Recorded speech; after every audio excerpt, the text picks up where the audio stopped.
Hello बच्चों, let's read this question. The question says chromium metal crystallizes with the body centered cubic lattice.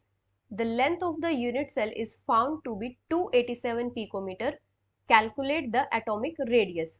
What would be the density of chromium in gram per cubic centimeter? तो यहाँ पे हमारा की concept क्या होगा?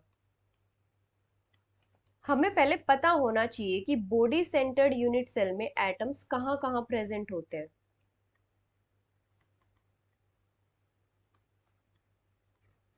Body centred cubic lettuce हमारा कुछ इस टाइप से होता है।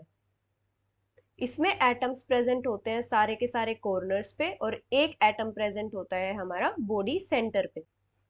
इस टाइप से हमारे कॉर्नर्स पे एटम्स प्रेजेंट होंगे और एक एटम प्रेजेंट होगा हमारा बॉडी सेंटर पे। अभी अगर हम यूनिट सेल की एज लेंथ कंसीडर करें, जैसे ये हमारी यूनिट सेल की एज लेंथ है, इसको हम ए कंसीडर करते हैं। अभी हमें ए गिवन है 287 पिकोमीटर। हमें फाइंड आउट करनी है एटम की रेडियस। तो रेडियस निकालने के लिए पहले हमें एज लेंथ और रेडियस के बीच का रिलेशन पता होना चाहिए कि इन दोनों के बीच में कैसा रिलेशन होता है, क्या होता है। जो कॉर्नर वाले एटम्स होते हैं वो एक दूसरे को टच नहीं करते, लेकिन जो बॉडी डायगोनल पे एटम्स प्रेजेंट होते हैं, जैसे ये हमारा बॉडी डायगोनल है, इस पे जो एटम्स प्रेजेंट है ये एक दूसरे को टच करते हैं। तो हमारा बॉडी डायगोनल कितना होता है, अगर हम पाइथागोरस थ्योरम से फाइंड आउट करें तो हमारा बॉडी डायगोनल आता है a√3। जैसे ये हमारी एक एज लेंथ है a, इसके थ्रू हम फेस डायगोनल फाइंड आउट कर लेंगे और इसके थ्रू फिर हम बॉडी डायगोनल फाइंड आउट कर लेंगे a√3। तो इस बॉडी डायगोनल के ऊपर कितने एटम्स प्रेजेंट है? 3। तो तीनों की टोटल रेडियस कितनी होगी?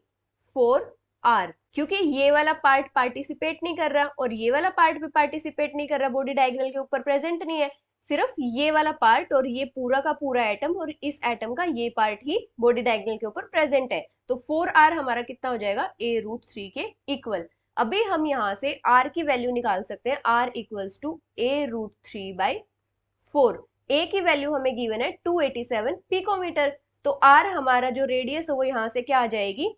287 इंटू √3 को हम क्या लिख सकते हैं? 1.732।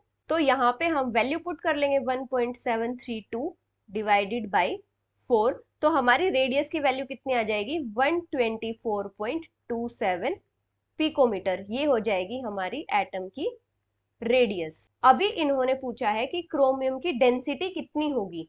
तो डेंसिटी फाइंड आउट करने के लिए हम क्या फॉर्मूला यूज करते हैं? Z into M divided by NA into A का क्यूब। Z होता है हमारा total number of atoms. Total number of atoms, किसी भी यूनिट सेल में टोटल एटम्स कितने हैं? BCC यूनिट सेल में टोटल नंबर ऑफ एटम्स होते हैं 2। M होगा हमारा मोलर मास। तो क्रोमियम का हमारा मोलर मास कितना है? 52.0 ग्राम पर मोल। Na होता है हमारा एवोगैड्रो नंबर। इसका जो वैल्यू होती है वो कितनी होती है? 6.022 इंटू 10⁻23 पर मोल। A होती है हमारी एज लेंथ। एज लेंथ हमें कितनी गिवन है? 287 पिकोमीटर। अभी हमसे इन्होंने बोला है कि जो डेंसिटी है वो हमें निकालनी है ग्राम पर क्यूबिक सेंटीमीटर में। तो एक पिकोमीटर में कितने सेंटीमीटर्स होते हैं? 10⁻10 सेंटीमीटर्स। तो हम वैल्यू पुट करेंगे सेंटीमीटर्स में। तो यहां से हमारी डेंसिटी कितनी आ जाएगी अगर हम वैल्यूज पुट करें? 2 इंटू 52 ग्राम पर मोल डिवाइडेड बाई 6.022 इंटू 10⁻23 पर मोल इंटू 287 इंटू 10⁻10 सेंटीमीटर्स का होल क्यूब। अभी यहां से पर मोल कैंसिल हो जाएगा।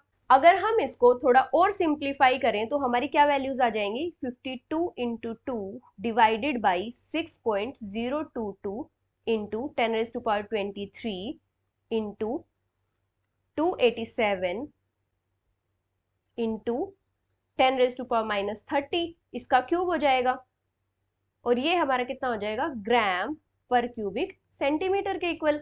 तो डेंसिटी कितनी हो जाएगी?